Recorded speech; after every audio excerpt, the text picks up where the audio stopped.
At the planet of Transko, a man named Dan Brain was outside Goster Yama's newly constructed base. Dan speaks into his holocron. Yalen, for the last time I'm sure. Goster will be at the planet of Balshan, he told me. Yalen looks at the holocron and says, "Okay, fine. But if you're wrong about this, Goster will have us executed." As they was speaking, Goster stands at all the planets and says, "Dilla, are you sure they killed Jackson?" Dilla looks at Goster. "Holy, I got the reports." After many years, Goster slightly smiles. "Then the rest should be easy." Many years later, Trice Koon is talking to Keela Kud and he says, "Are you sure we keep Kaylee? I feel like we shouldn't bring her into this war." Keela nods and she says, "Jedi, I understand, but I'm not letting anyone have my friend's child." Trice Koon looks at Keela and says, "Okay, I guess I'm not the one to talk about that." Keela smiles. "Jedi, I think I know our first plan of attack. Jakku."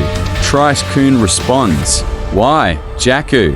Keela turns back around. "Because, Jedi, the Empire doesn't care about the planet." Trice nods, and Keela speaks. "Also, Jedi, not a lot is known about the origin.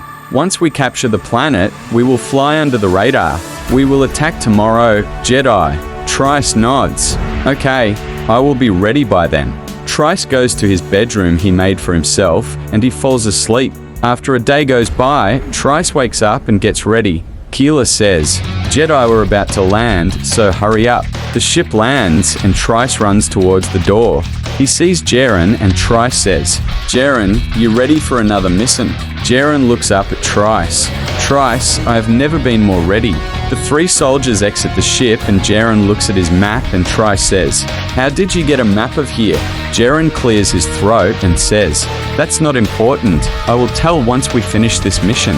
They walk outside a shipyard and they hug the wall. They hear a man speaking. "TK 916. How much credits have we earned this week?" The stormtrooper looks at Nalo Naman. 1,550, sir. Nalo looks at the people. He walks up to a random person. He aims his blaster at them and shoots them. The cries of all the other people could be heard. Nalo says, "If we ever go down 33% again, I will execute another one of you." Nalo walks away. Jaren looks at Trice. "This is no way for anyone to live. Trice, we must free them." Trice nods and ignites his lightsaber and walks in the shipyard. "Hey, drop your blasters." The stormtroopers looks at him in shock. TK 819 says, "You're not supposed to be here." Trice looks at the stormtroopers. "I said drop your blaster." The stormtroopers raises their blasters and starts firing. Trice deflects a blaster bolt headed for his side, then one headed for his chest. He then slices one in half. He runs up to one and slices his head off. Then he deflects a blaster bolt back at one. He force pulls one towards him and he slices his arm, then his head off. He kills the last stormtroopers and he looks at Jaren. "Good job back there, Jaren." Jaren looks at Trice and says, "No, you did a better job." Trice smiles and he watches as the slaves grabs the stormtroopers' blasters. One of them walks up to Trice and starts crying. She says, "Thank you so much." She wipes a tear.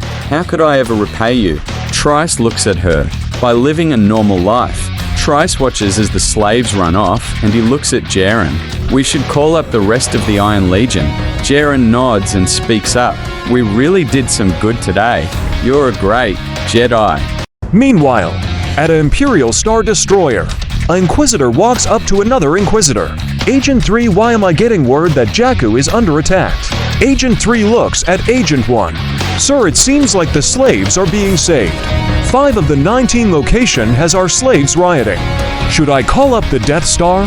Agent 1 looks at Agent 3 and says, "No, it's too risky. We cut their food supplies. We make them suffer. Then we launch an attack. Once they're weak and hopeless." Agent 3 nods. "I like your ways of thinking, Agent 1. You have never disappointed me."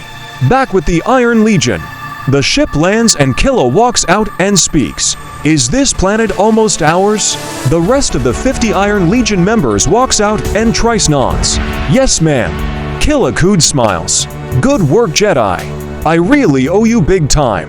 Trice looks at Killa and says, "You owe me nothing." As the Iron Legion was preparing, a new threat was lurking in the shadows, ready to claim its revenge.